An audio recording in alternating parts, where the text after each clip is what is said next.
Yeah, ICE's Baltimore field office is typically used as a pass-through for migrants for up to 12 hours.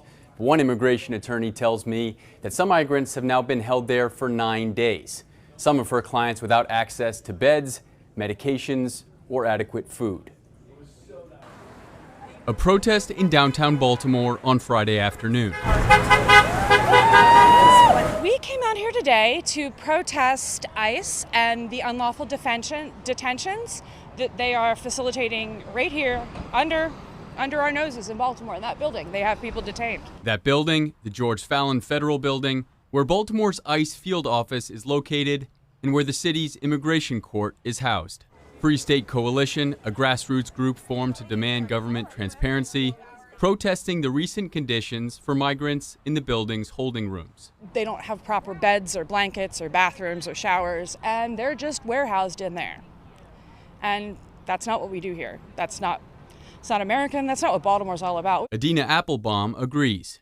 She's the program director for the nonprofit Amicus Center for Immigrant Rights and an immigration attorney herself. And they've been holding them unlawfully for multiple days. The holding rooms in the field office aren't equipped to house people for the long term because they're meant to be temporary. No more than 12 hours until they're transferred to a more permanent detention center. We understand these cells potentially, it sounds like, are meant to be more for a couple people, 3 to 5 people maybe, and there's up to 10, 20, 25 people in a cell. Applebaum says Amica has spoken to roughly a dozen of its clients over the phone who are being held there, with some of them denied medical care and daily medications, including those with HIV and diabetes. She says some of them have been held as long as 9 days. Of the more than dozen people that the Amicus Center has spoken to, how many of them have criminal histories?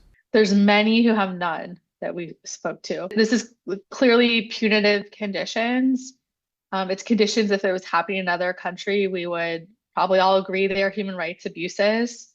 ICE standards for hold rooms in detention facilities state that no one should be confined in a facility's hold room for more than 12 hours. We are Americans. We are Baltimore. We are going to go out. We are going to tell you that we are not happy about it. We're going to be in the streets. We're going to support our neighbors. We're going to do what needs to be done.